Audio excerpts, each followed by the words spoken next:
In the corridors of power and the heart of the grassroots, a quiet battle is underway, one that defines not only who leads, but how leadership is shaped in Zimbabwe.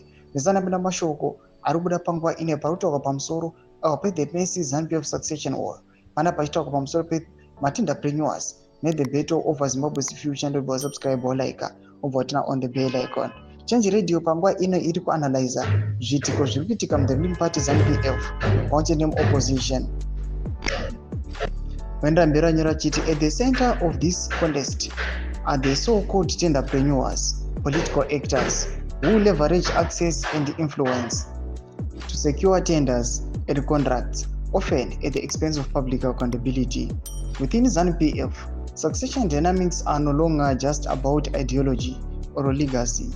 They are driven by resource control and allied survival. As internal power blocks position themselves for dominance, ordinary citizens find themselves caught in the system that rewards patronage over progress.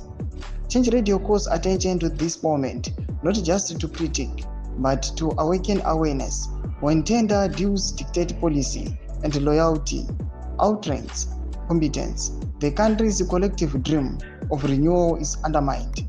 It's a time for transparency, youth vigilance, and public demand for meritocracy.